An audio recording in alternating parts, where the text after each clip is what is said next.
Welcome to Banga tedder. আসুন বাংলায় শিখি শেয়ার বাজার। আমি রিপন বিশ্বাস, আপনাদের বন্ধু, সহযাত্রী, সহপাঠী। আসুন একসাথে শেয়ার বাজার শিখি। আজকে আমরা শিখব রিস্ক এবং রিওয়ার্ড রেশিও।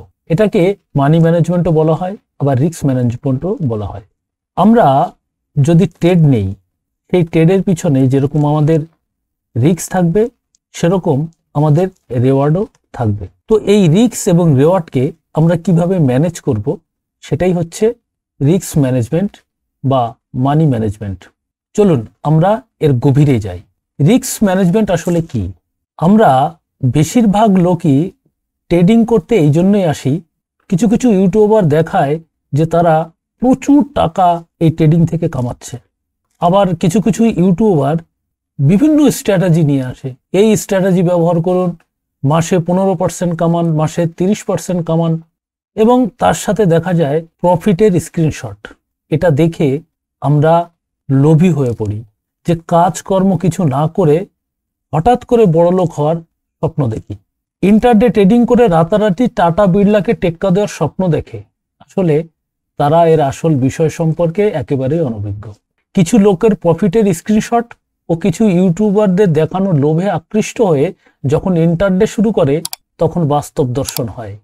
ততক্ষণে তার ট্রেডিং সম্পর্কে বিরূপ মনোভাব জন্মে এবং পুঁজি হারিয়ে ফেলে অবসাদগ্রস্ত হয়ে পড়ে। কেউ কেউ তো আত্মহত্যা পর্যন্ত করে। আপনি শেয়ার মার্কেটে হোক, ফরেক্স মার্কেটে হোক বা ক্রিপ্টো মার্কেটে হোক, যদি আপনি রিস্ক ম্যানেজমেন্টকে ফলো না করেন, তাহলে এর থেকে টাকা তো আনতে পারবেনই না, বরঞ্চ আপনার যা টাকা আছে তাও এই মার্কেট নিয়ে নেবে। তো রিস্ক প্রোফাইল কিরকম হওয়া উচিত? রিস্ক প্রোফাইল হওয়া উচিত আপনার যে টাকা রয়েছে সেই টাকার আপনি কতটা রিস্ক নেবেন, সেটা ডিপেন্ড করবে আপনার বয়সের উপরে, আপনার দায় দায়িত্বের উপরে, এবং আপনার রোজগার এবং সঞ্চয়ের উপরে, এবং অবশ্যই পারিবারিক অর্থনৈতিক অবস্থান দেখে। Intraday risk management. Intraday risk management কেমন হওয়া উচিত? ইন্টারডে ট্রেডিং না বুঝলে আপনি উপযুক্ত পজিশন না নিয়ে তার থেকে অনেক বড় পজিশন নেবেন, যা আপনার জন্য খুব রিস্কি হয়ে যাবে। আরেকটি কথা, ইন্টারডে ট্রেডিং এ রিস্ক থাকবেই। যদি আপনি রিস্ক সামলাতে না পারেন, তবে ট্রেডিং আপনার জন্য নয়। আপনি আপনার সঞ্চয় ফিক্সড ডিপোজিট অথবা পোস্ট অফিসে সঞ্চয় করুন, লাভ কম হলেও গ্যারান্টি রিটার্ন পাবেন। এখন কথা হচ্ছে, অনেক ইউটিউবার দাবি করে যে তার সেটআপ 90% কাজ করে, কেউ কেউ তো বলে 95% কাজ করে।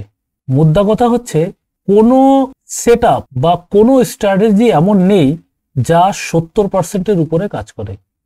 অর্থাৎ আমাদের ধরে নিতে হবে যে প্রত্যেকটি সেটআপ আমার 70%ই কাজে দেবে, আর 3% আমার কি হবে? স্টপ লস খেয়ে যাবে। এটা একেবারে ধ্রুব সত্য। তাই রিস্ক এবং রেওয়ার্ডকে এমনভাবে সাজাতে হবে যেন মাসের শেষে বা সপ্তাহ শেষে আমি প্রফিটেবল হতে পারি। রিস্ক ম্যানেজমেন্ট কেমন হওয়া উচিত? একটা আছে 2% rule, world wide famous rule, মানে সারা পৃথিবীতে খুবই ফেমাস একটা রুল, যেটাকে বলা হয় 2% রুল। এই 2% রুল কি? চলুন দেখি। একটা সিঙ্গেল ট্রেডে আপনার যে টাকা রয়েছে, অর্থাৎ ট্রেডিং এর জন্য আপনি যে টাকা নির্ধারণ করেছে, তার 2% পর্যন্ত আপনি রিস্ক নিতে পারবেন। অর্থাৎ আপনার কাছে যদি 1 লক্ষ টাকা থাকে, তাহলে আপনার রিস্ক হতে হবে 1% থেকে 2%। তো কত দাঁড়ায়? আপনার রিস্ক হতে হবে 1000 টাকা থেকে 2000 টাকা। এর বেশি আপনি রিস্ক নিতে পারবেন না। যদি নেন, তাহলে আপনি লং টার্মে গিয়ে লসের সম্মুখীন হবেন। What is risk reward ratio? How to use risk reward ratio? Risk reward ratio কি এবং এটাকে আমরা কিভাবে ব্যবহার করতে পারি, সেটা একটু দেখে নিই। Technical trading setup success rate 70%। ওই ইনফ্লুয়েন্সার যারা রয়েছে, তারা যে 80% বলছে, 90% বলছে, 95% বলছে, এগুলো ম্যাক্সিমামই ফেক। মূল কথা হচ্ছে, আমরা ধরে নিতে পারি যে আমার যে সেটআপ সেটা 70%-এর উপরে কাজ করবে না। অর্থাৎ আমি যে সেটআপ ব্যবহার করছি, সেই সেটআপে আমি যদি 10টা ট্রেড নেই, তাহলে 3টে ট্রেড আমার ফেলিওর হবে, অর্থাৎ স্টপ লস দিয়ে যেতে হবে। রিস্ক রিওয়ার্ড রেশিও থিওরি, সারা পৃথিবীতে 1:3 রুল সব থেকে পপুলার। কেন পপুলার? কারণ হচ্ছে এই সেটআপে আপনি যদি 1 টাকা রিস্ক নেন তাহলে আপনি 3 টাকা প্রফিট নেবেন। ধরুন একটা ট্রেড নিলেন, সেই ট্রেডে আপনার এসএল অর্থাৎ স্টপ লস হচ্ছে 1000 টাকা, তাহলে আপনার টার্গেট থাকতে হবে কত? আপনার থাকতে হবে 3000 টাকা। 1:3 রুল ইম্পর্টেন্ট। কেন এর ইম্পর্টেন্সি রয়েছে সেটা একটু দেখি। ধরুন আপনি 1 সপ্তাহে 10টা ট্রেড নিয়েছেন, আপনার অ্যাকুরেসি রেট হচ্ছে 70%। তাহলে আপনি যদি দেখেন 1:1 নিচ্ছেন, মানে 1 টাকা এসএল নিলে আপনি 1 টাকা টার্গেট রাখছেন, তাহলে শেষে গিয়ে আপনার কি দাঁড়ায় চলুন দেখি।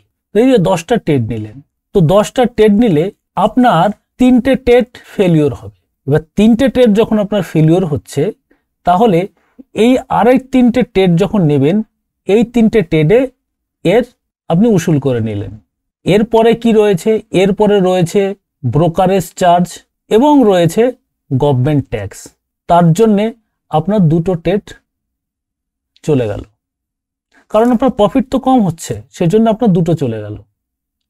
এইবার আপনার ইলেকট্রিক বিল রয়েছে এবং আপনার ইন্টারনেট বিল রয়েছে, সেইটা যদি আপনি বেয়ার করেন তাহলে আপনার কিছুই থাকবে না, অর্থাৎ আপনার সময়টা এবং এফর্টটা সম্পূর্ণভাবে জ্বলে যাবে। তাহলে আমরা দেখে নিচ্ছি এই 1:1 যে রেশিও, এটা ফেল করছে, এটা আমরা ব্যবহার করব না। দ্বিতীয় যে রেশিও রয়েছে সেটা হচ্ছে 1:2। এটা কিরকম? এটা হচ্ছে আপনি যদি 1 টাকা লস নেন তাহলে আপনি 2 টাকা প্রফিট নেবেন। চলুন এর এক্সাম্পলটা দেখে নিই। 1 সপ্তাহে ধরুন আপনি 10টা ট্রেড নিচ্ছেন, তাহলে আমাদের যেহেতু 70% সাকসেস রেট রয়েছে, তাই 3টে ট্রেড আমাদের লস হবে। এই 3টে ট্রেডকে যদি আমাদের রিকভার করতে হয় তাহলে 2টো ট্রেড আমার লাগছে একে রিকভার করতে। এইবার আমাদের রয়েছে গভর্নমেন্ট ট্যাক্স এবং রয়েছে ব্রোকারেজ, যার জন্য আমার 2টো ট্রেড আমাকে দিয়ে দিতে হচ্ছে। আর রয়েছে আমার ইলেকট্রিক বিল এবং ইন্টারনেট বিল, তার জন্য আরেকটা চলে যাচ্ছে। থাকছে কত? আমার এই 2টো ট্রেড থাকছে। তো দেখা যাচ্ছে এই যে 2টো ট্রেড, এটা একেবারে সীমিত একটা লাভ হচ্ছে। কিন্তু যদি দেখা যায় এই 70%-এর জায়গায় যদি এটা 65% চলে আসে, তাহলে আমার লসটা আরো বেড়ে যাবে। তার মানে একটা হয়তো আমাকে দিয়ে দিতে হতে পারে, তো আমার থাকবে একটা। এই সামান্য প্রফিটের জন্য সময় দিয়ে ট্রেড করা বোকামি ছাড়া আর কিছু না। এবার আমরা দেখে নেব 1:3 রুল কেমন। আমরা যদি 1 টাকার লস নেই তাহলে আমরা 3 টাকা প্রফিট নেব। ধরুন 1 সপ্তাহে আমরা 10টা ট্রেড নিয়েছি, তো আমাদের যেহেতু 70% আমাদের সাকসেস রেট, তাহলে আমাদের 3টে ট্রেড আমাদের ফেল হবে এবং এই 3টে ট্রেডকে যদি আমি রিকভার করতে চাই তাহলে একটা ট্রেডেই রিকভার হয়ে যাবে। এইবার একটা ট্রেড, এই একটা ট্রেডের ভিতরে আমার যত ব্রোকারেজ রয়েছে, গভর্নমেন্ট ট্যাক্স রয়েছে এবং ইলেকট্রিক বিল, এই 3টেই বেয়ার হয়ে যাবে, কারণ আমার প্রফিটটা বড়। আগে আমাদের প্রফিট ছোট ছিল, তাই আমাদের 2টো 3টে করে লেগেছে, কিন্তু এখানে আমার প্রফিট বড়, তাই আমার একটা ট্রেডে এটা পুরো হয়ে যাচ্ছে। তার মানে আমার 5টা ট্রেড ফেল হয়ে যাচ্ছে এবং 5টা ট্রেড আমাকে প্রফিট দিচ্ছে। 5টা ট্রেড আমার প্রফিট থাকলো। এখন দেখা যায় যদি আমার 70-র জায়গা 60 হয়ে যায়, তাও আমরা যদি একটাকে যদি আমরা বাদ দিয়ে দিই তাহলেও আমাদের 4টে ট্রেড আমার সাকসেস থাকছে এবং এটা খুব ভালো একটা প্রফিট হতে পারে। তাই সারা পৃথিবীতে যত সাকসেসফুল ট্রেডার রয়েছে তারা 1:3 রুলকে ফলো করে চলে। এইবার আরো কিছু কথা রয়েছে। কথা হচ্ছে আপনাকে আরো কিছু রুল ফলো করে চলতে হবে। যেরকম দেখুন, যদি আপনি রোজ 1000 টাকার ট্রেড নেন তাহলে আপনাকে রোজ এই যে 10টা দিন রয়েছে, এই 10টা দিনেই আপনাকে 1000 টাকার ট্রেডই নিতে হবে। আপনি এর ভিতরে কোনোটা 900 নিতে পারবেন না, আর কোনোটা 1100 নিতে পারবেন না। তাহলে আপনার যে রিস্ক এবং রিওয়ার্ড রেশিও এখানে গন্ডগোল হয়ে যাবে। তাই আপনি প্রথম দিন যে টাকার ট্রেড নেবেন, প্রত্যেক দিন যেন সেই টাকার ট্রেড হয়। অর্থাৎ আপনার কাছে যদি 10,000 টাকা থাকে, তাহলে আপনি 8,000 টাকারই ট্রেড নেবেন।